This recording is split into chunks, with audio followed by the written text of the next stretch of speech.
The sun is rising over Jerusalem, casting long shadows across the city. Pilgrims are waking for Passover celebrations. Families are preparing for the feast. But in the fortress Antonia, Pontius Pilate, the Roman governor of Judea, is about to make the worst decision of his life. The Jewish leaders are bringing him a prisoner, a man they claim is a revolutionary, a threat to Caesar, a self-proclaimed king. But when Pilate looks at this beaten, silent prisoner, he sees something else entirely. He sees an innocent man. And in a few hours, Pilate will order that innocent man's execution anyway. Because politics matter more than justice. Because career matters more than conscience. Because fear matters more than truth. 8 hours remain. And the world is about to witness the most unjust trial in human history.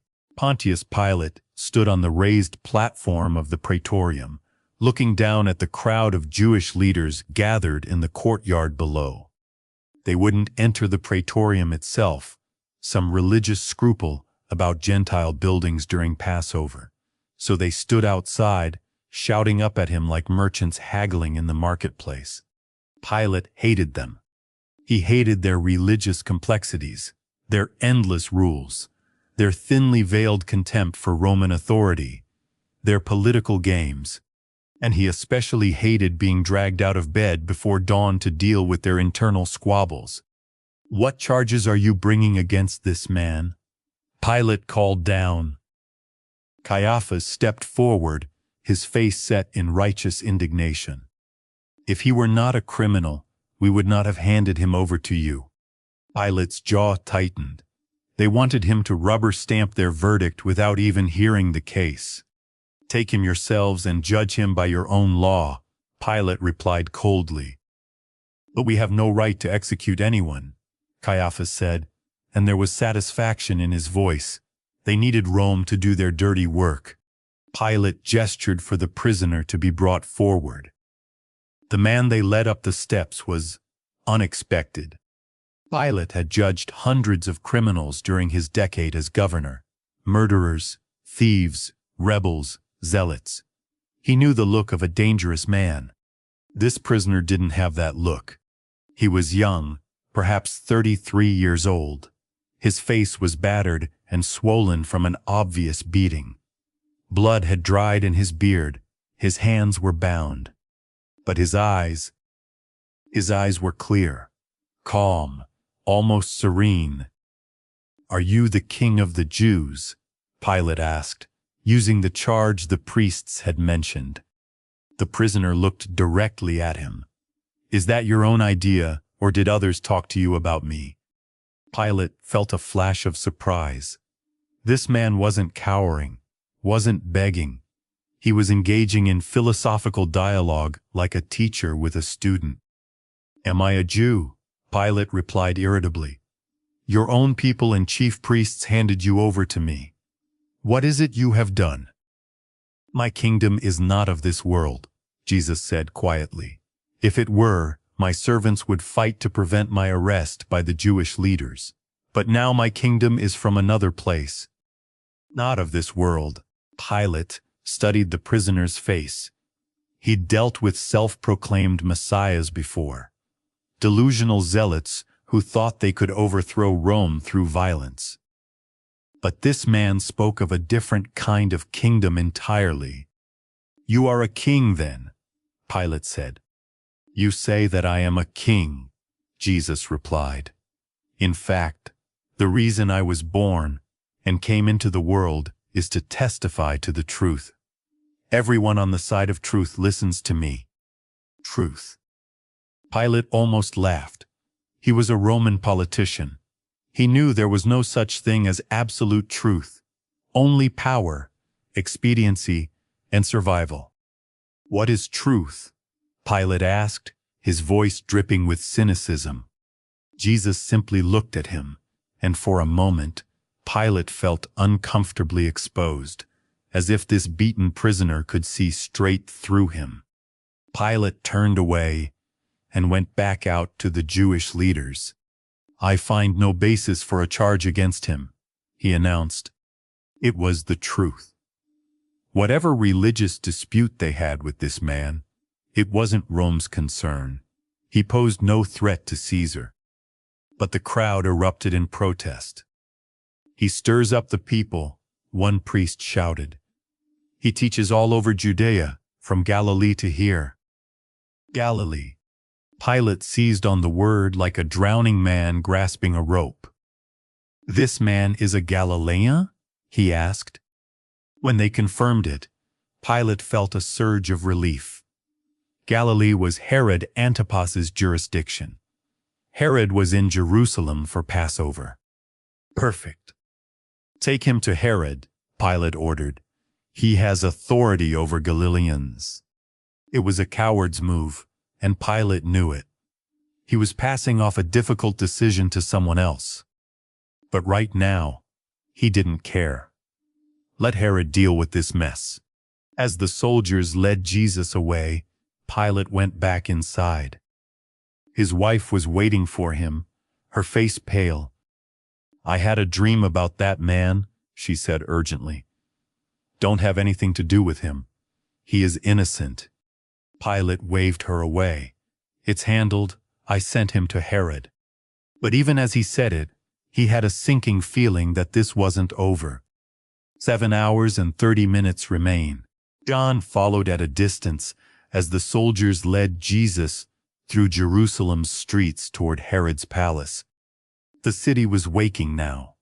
Merchants opening shops, pilgrims emerging for morning prayers, children running through the streets.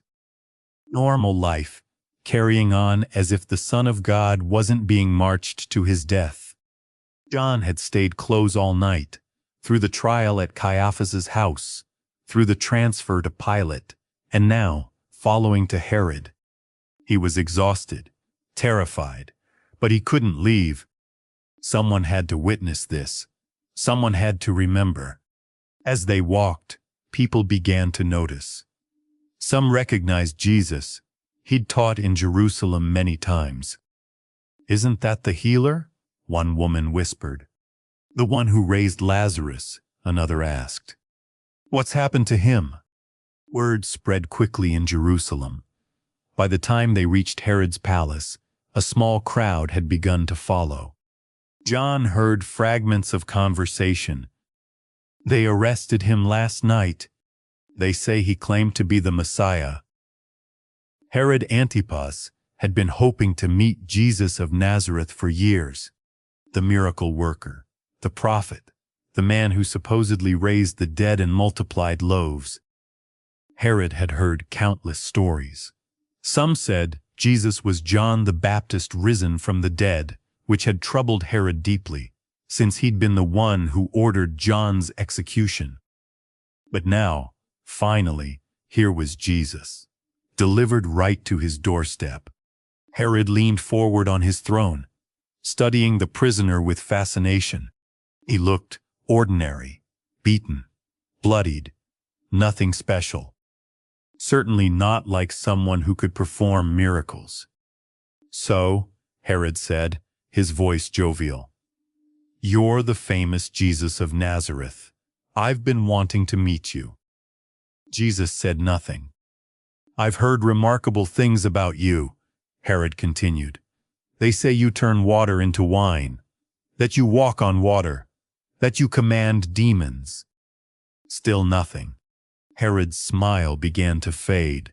"I'd like to see a miracle. Can you do that for me? Just one little miracle?"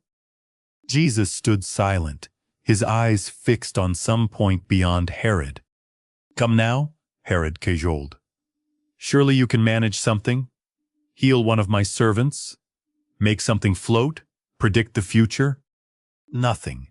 Herod felt irritation rising. He was the Tetrarch of Galilee.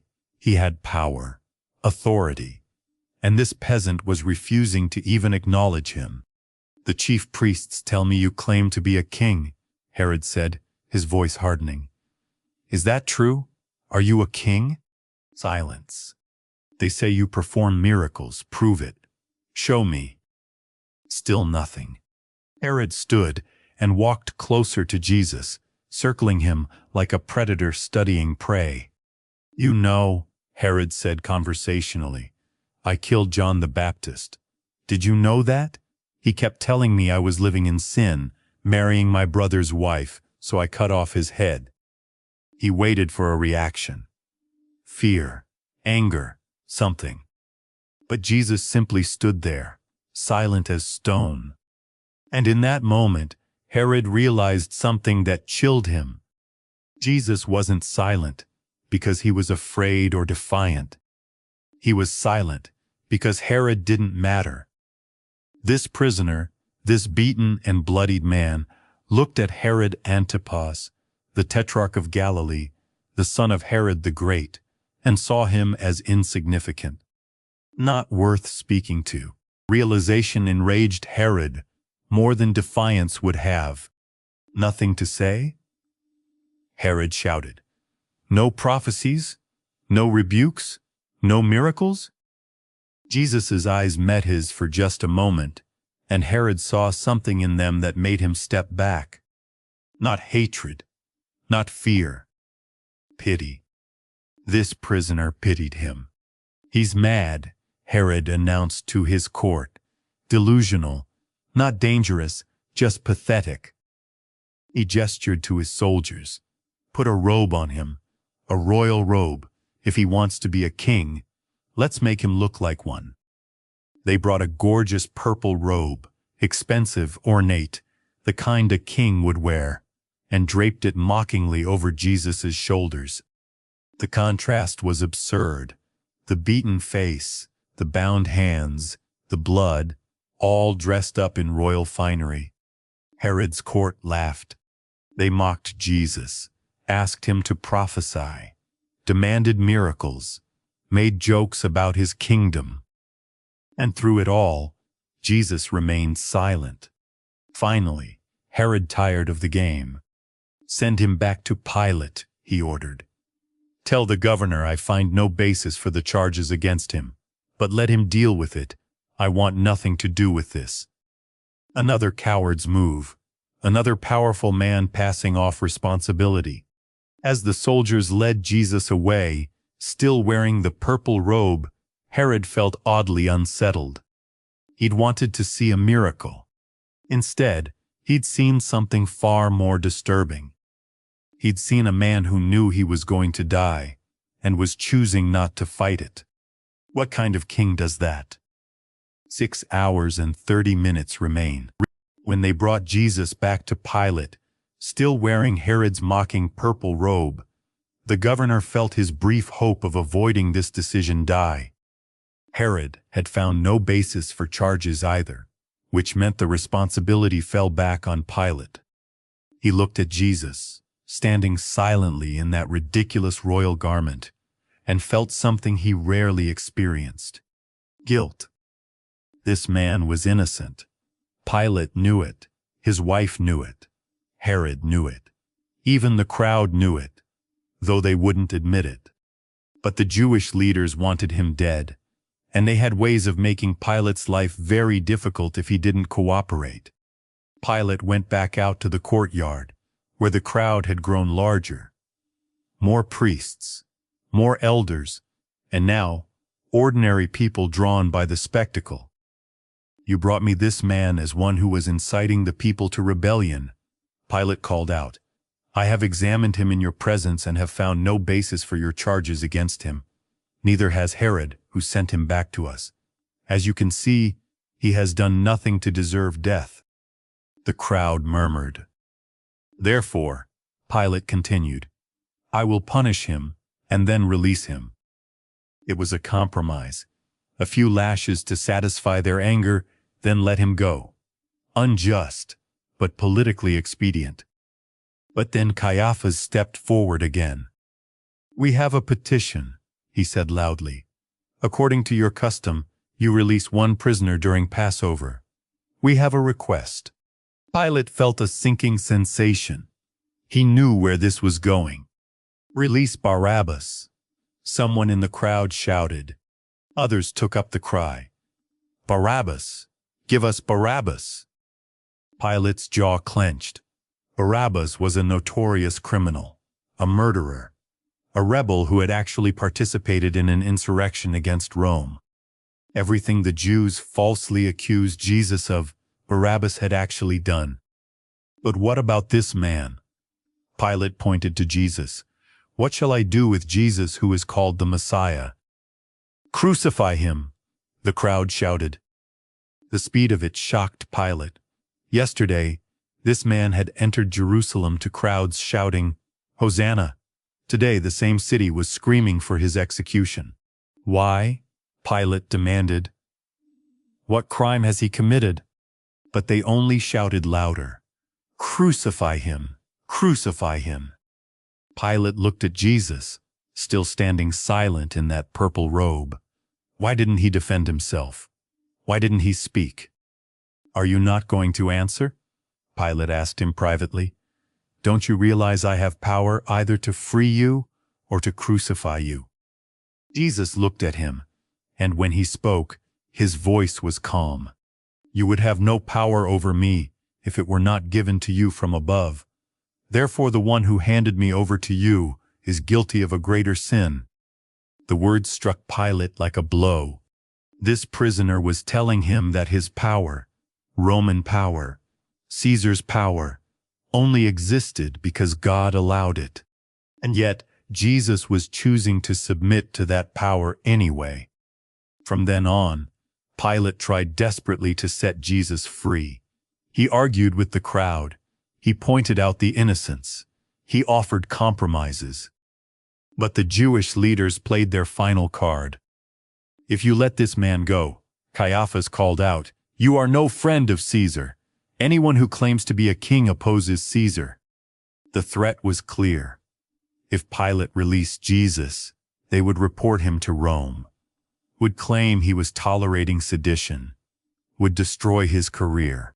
And Pilate loved his career more than he loved justice. He called for a basin of water, stood before the crowd, and performed an act that would define him for all of history. He washed his hands. I am innocent of this man's blood, he declared. It is your responsibility. The crowd roared back. His blood is on us and on our children. It was done. Pilate gave the order. Release Barabbas. Take Jesus away and crucify him. A murderer went free. An innocent man was condemned to death. And Pilate told himself he'd done what he had to do. But as they led Jesus away to be scourged, Pilate looked at his hands, freshly washed, but somehow still feeling stained. His wife had been right. He should have had nothing to do with this innocent man. But it was too late now. 6 hours remain. The news spread through Jerusalem like wildfire. Jesus of Nazareth had been condemned. He would be crucified. Today, in just hours, different people received this news in vastly different ways. In Caiaphas's house, the high priest allowed himself a smile of satisfaction. It was done. The Nazarene was condemned. By evening, the threat would be eliminated. Order would be restored. The fact that they'd had to free Barabbas, a genuine criminal, to accomplish it didn't trouble Caiaphas at all. One life for the good of the nation. It was a small price to pay. He had no idea that this small price would be remembered as the greatest sacrifice in history. In a locked room across the city, the remaining disciples received the news from a sympathetic merchant. They're going to crucify him, the man said quietly. Pilate condemned him. It's happening today. James and Andrew stared at each other in horror. Thomas put his head in his hands. Matthew wept. We should do something, one of them said weakly. We should. But what could they do? They were fishermen and tax collectors against the combined might of the Sanhedrin and Rome. They'd already tried fighting in the garden. Peter had drawn his sword, and Jesus had told him to put it away. The crown of thorns, woven from the branches of a local thorn bush, each spine 2 inches long. The crossbeam, weighing perhaps 75 to 100 pounds, that the condemned would carry.